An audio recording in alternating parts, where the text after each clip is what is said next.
a YouTube channel. We've got the one and only Dion and Matt here. Dion did some investigating. He reached out to AI, likely ChatGPT or other, asked it to review his YouTube channel, and it spit out a whole bunch of facts about what Dion is doing wrong.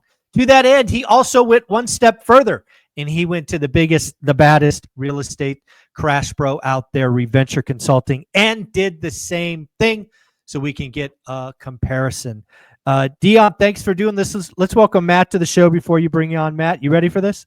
Yeah, of course. Yeah, this is going to be interesting. Dion, why don't you go ahead and share with us why you did this, what you were looking for, and some of the results.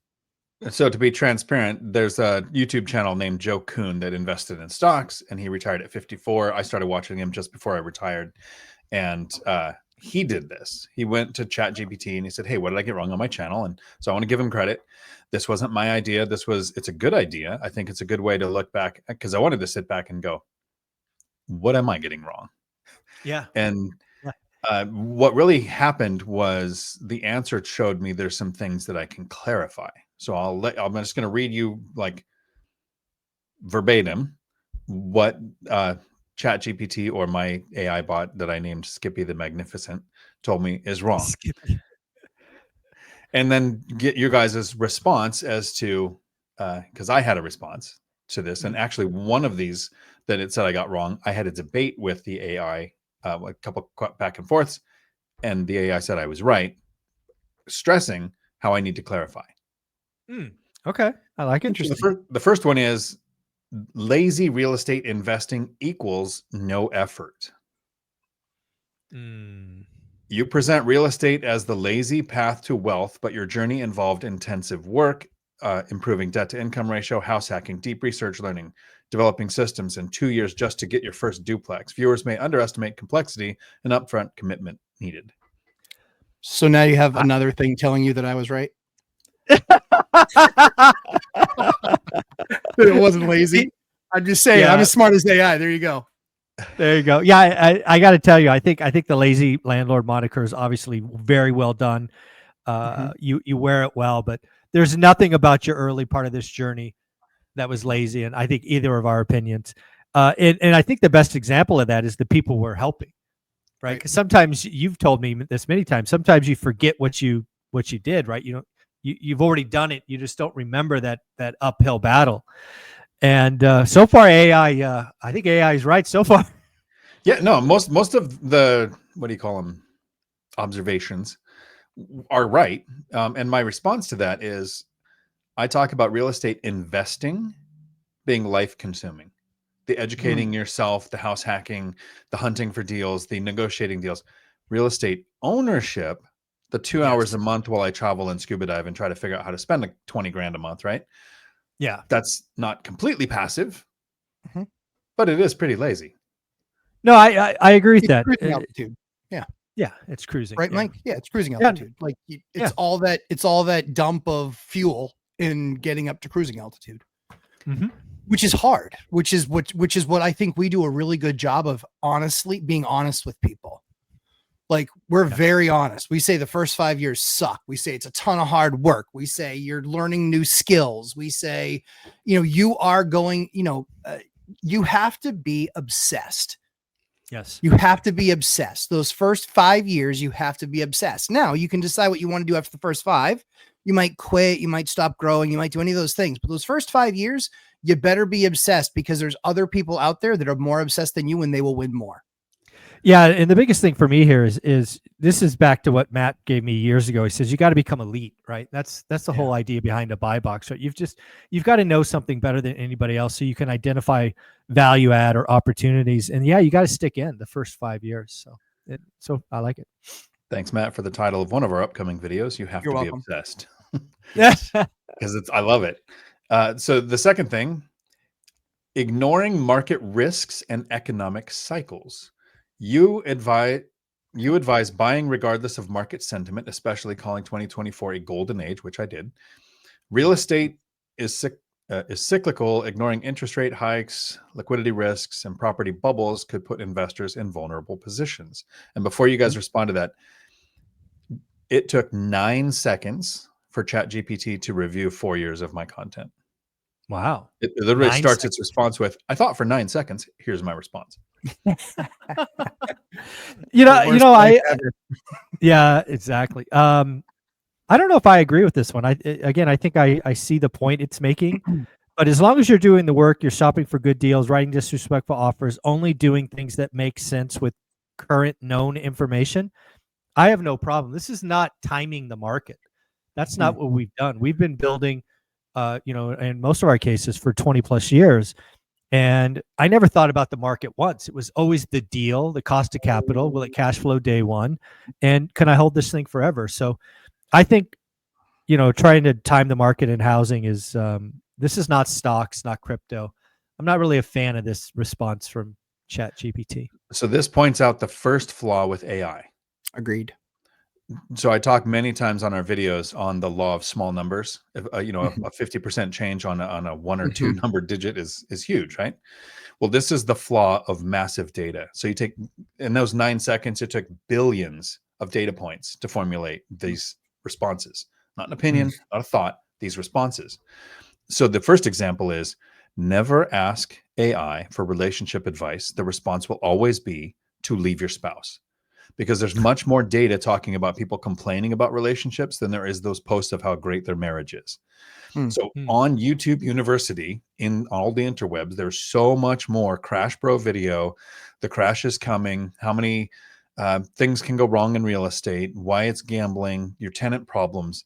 That there's not enough of the Three Amigos type of content going, hey, here's how I made work optional. And it was a lot of work, but now it's not that I own it.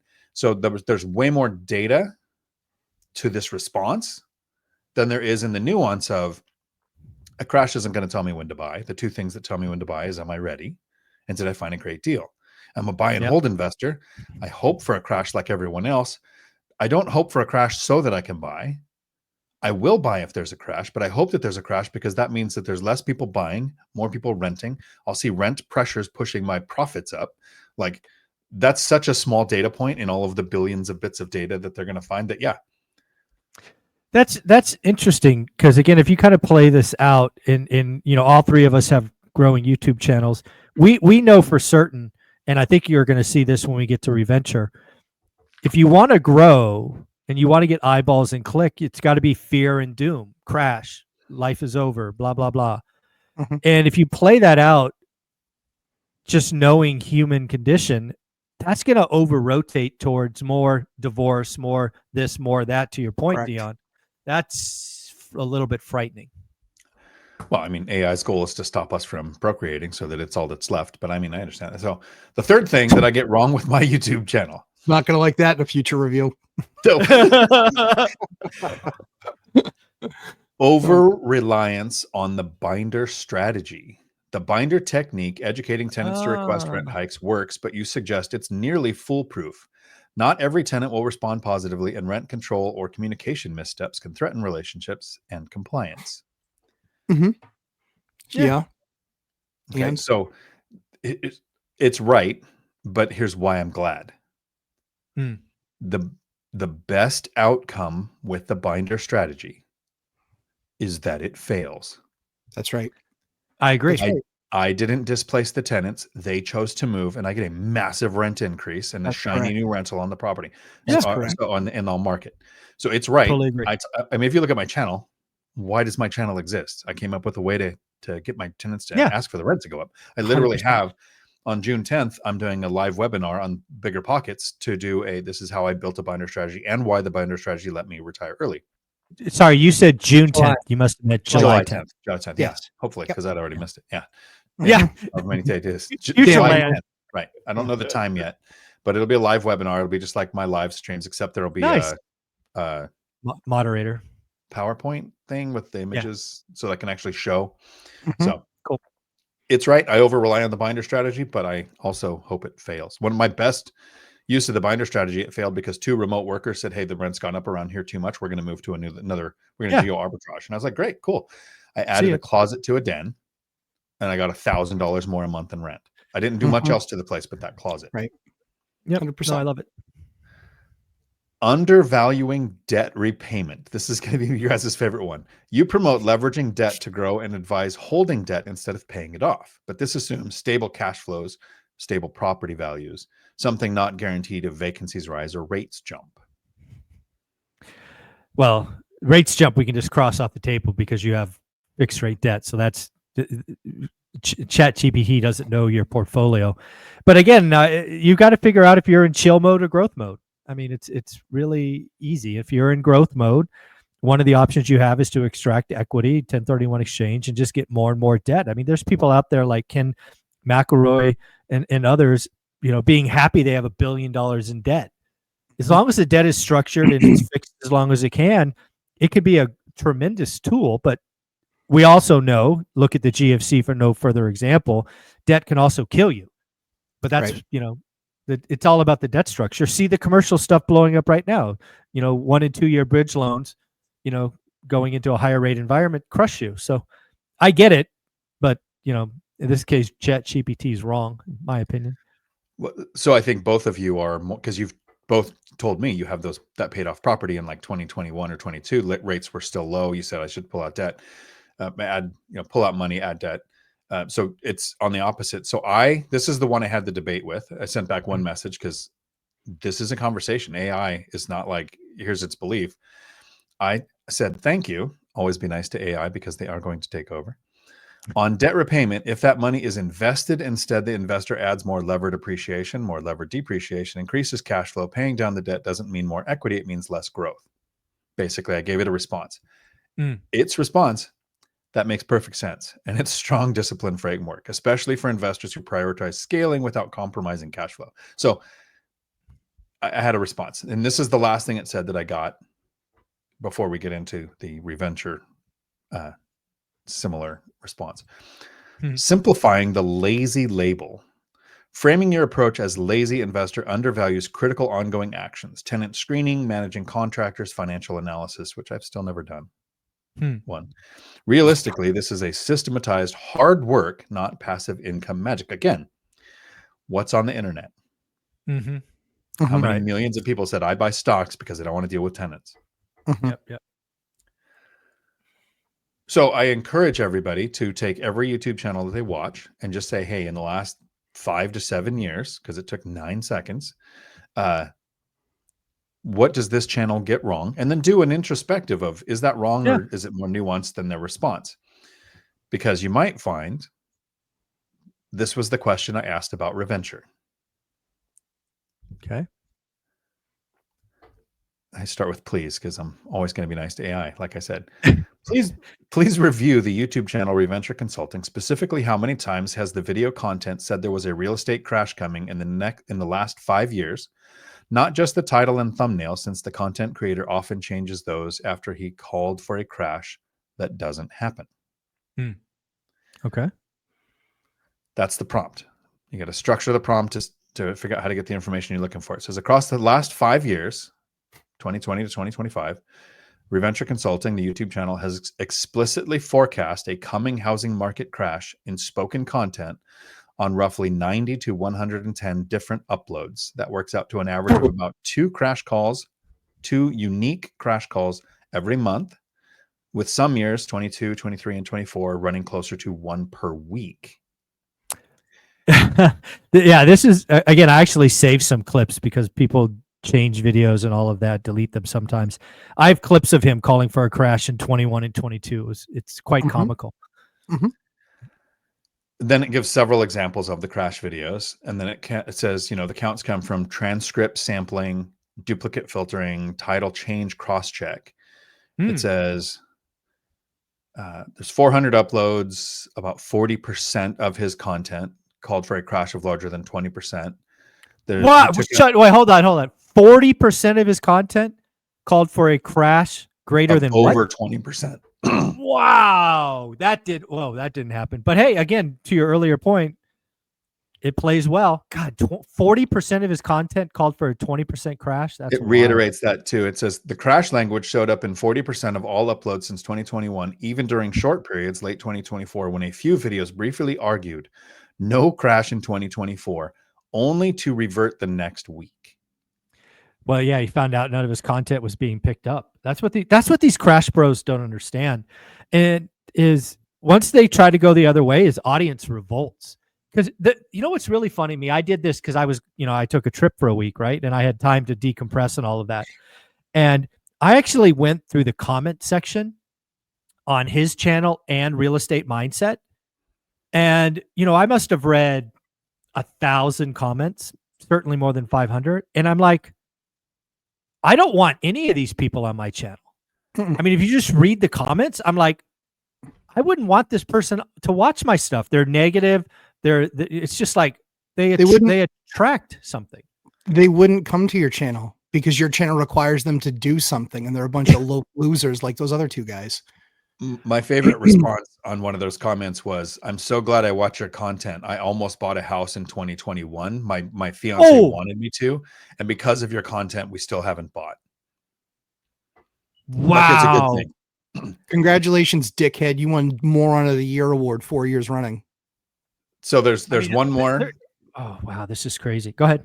It's in two parts, and I want Matt to respond to the second part. So the first one is, the narrative resets every January. So in 4+ years of content, it says in Q4, stage 1 crash is here. In January, the video of 21, 22, 23, 24 every year will be the big leg down. So this is where the big drop in prices are. When that fails to materialize by summer, the thumbnails and titles are softened, but the spoken narrative remains. Okay, now here's the one from Matt. In several dozen videos sampled, the word crash was removed from the title after 6 to 12 months, yet the transcript still contained emphatic crash language, counting only today's titles that would underreport calls by roughly 30%. Wow.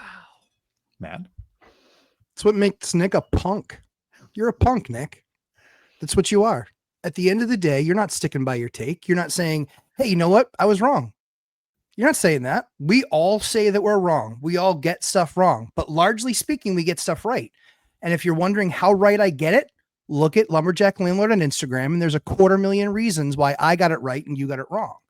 And that's not building a YouTube channel and then building a software platform, because no one else can really do that. That's a very small list. So congratulations on your success there. However, what you did is not able to be duplicated. It's so unbelievably infinitesimally rare. And you got a ton of money from convincing people to do the wrong thing and not do their own homework and do their own research and understand what unbelievable possibilities homeownership would have. Because that property that I did that on, that property wasn't something I owned for 20 years. That was something I owned for 5, maybe 6. And I got $250,000 out of it. And the cash flow absolutely more than supports it. So yeah, I think the guy's a punk. I think Real Estate Mindset, I think that guy's a loser because he's just the modern grift of what are people in angst about today that I can go do a channel on because I have no marketable skills. And that's what's sad about those guys, because every single day they have to show up and be a slave to the clickers on YouTube every single day. My channel is awesome and it has 11,000 subscribers and it gets a couple 100,000 views in a month. But all the people that watch my channel either hate me or they're doing work. And that's what I want. That's who I'm here for. I'm not here for the pikers. I'm not here for the punks. I'm here for the people that say, you know what? I like my life. I want my life to be better. I don't know what my life is going to look like in 30 years. And I'd like my life to have a little bit more margin to it. So I'm willing to invest now my time, which is the most valuable thing you can have. I'm willing to learn a new skill set, and I'm willing to put my family and myself on a different trajectory. So I've offered him $10,000 to debate me, and he can even pick whatever the topic is. I'm happy to debate him on any topic regarding real estate. Because at the end of the day, Dion, at the end of the day, the opportunity that we have done and we've created for ourselves can be created for anyone else. And they have a ton more knowledge and resources available to them than any of the three of us had. A ton more resources. Yeah. This is, I'm really torn on this after being gone a week and really thinking about where I'm at, where, I've admitted this. I suffer comparisons, to others like Reventure or Real Estate Mindset. I mean, Real Estate Mindset's got 200,000 subs. Reventure Consulting's, I think, almost 600, maybe 700,000. we're, all three of us combined can't sniff those numbers. But then again, I sat at the beach, we were at the Four Seasons, and I'm going, I don't want this. I don't want those people, right? The people that have given up on life. And, we always talked about, and we haven't done it in a while. We should probably get back to it, right? Dion deals with the guys in the parking lot. I got the guys in the stand, and Matt, you're on the field. And it's always going to be the people that are at least open-minded to seeing the future. But if you're already closed-minded, you're right. You whether you think you can or you can't, you're right. And I really, and then the last thing I'll say is you're absolutely right. It's now a grift on YouTube, right? And I said this at my presentation in Hawaii is if you want to grow fast and live on YouTube revenue, preach fear and doom and do it daily. But I warn you, you're not going to enjoy your life, right? It'll feel good for a while, right? When the checks show up and you're making thousands of dollars. But trust me, day 700 of living in this doom loop, you're not going to be a happy person. Nope. And, and then the other thing is your future revenue stream is really limited. Now, Reventure Consulting and Nick has done an amazing job of creating an app. He's found a way to take his, and do something with it. But all these other folks, they just got to create the next doom video. And God, I could not imagine a life where I'm preaching doom daily. I mean, it's got to be horrible. I wanted to make sure those guys saw it, so I tagged them in my post. So Saks Realty and all those guys. I want to make sure I tagged them, give them credit, because those guys are. It's really look at the top 10 YouTube channels 5 years ago. Most of them are different. Look at them 10 years ago. All of them are different. Yeah, and many of them are gone. And many of them are miserable, broken people because they will never achieve that level of success. They will never get that lightning in a bottle again. And so what we always try and talk about, and I think that's what I'm most proud of, is that this is very much a building block process. This is not catching lightning in a bottle. That's timing the market. And while you might be able to get lucky and time a market and do it really well in a space, and while that's all fantastic, over the long term, 10, 20 years, I know that I don't want to have to be every single day, but that's the CEO in me. That's the entrepreneur in me. I don't want to have to go out every single day and catch fish. Yeah. Even though I love fishing, I don't want to have to catch it to eat. And these guys are going to have to go out every single day, and they're going to have to fish to catch something so they can eat. And that's where their career, their livelihood, it will disappear because they are merely lightning in a bottle on miserable times.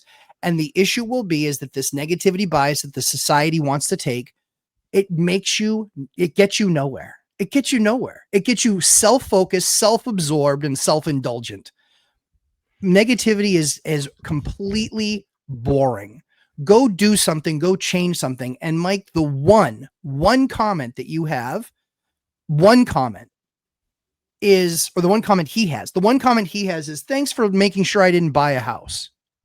Meanwhile, we have thousands of comments on our channels saying that we've made the difference in lives and we've given them hope that they can do something great in the future for their family. And that, I mean, why do we do this for free?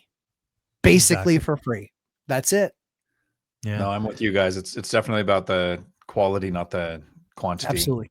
Sure. I met Alex recently at the local meetup here, and he comes up and he says, "Hey, it's really nice to meet you. I use your binder strategy. You're making me like $300 more a unit. I have these many rentals. I just wanted to say thanks." I will take that once and be extremely happy over 100,000. Thank you for stopping me from buying. Imagine all of the appreciation I've missed out on. Imagine all the cash flow I've missed out on. That's what that comment was missing, was look what you've cost me.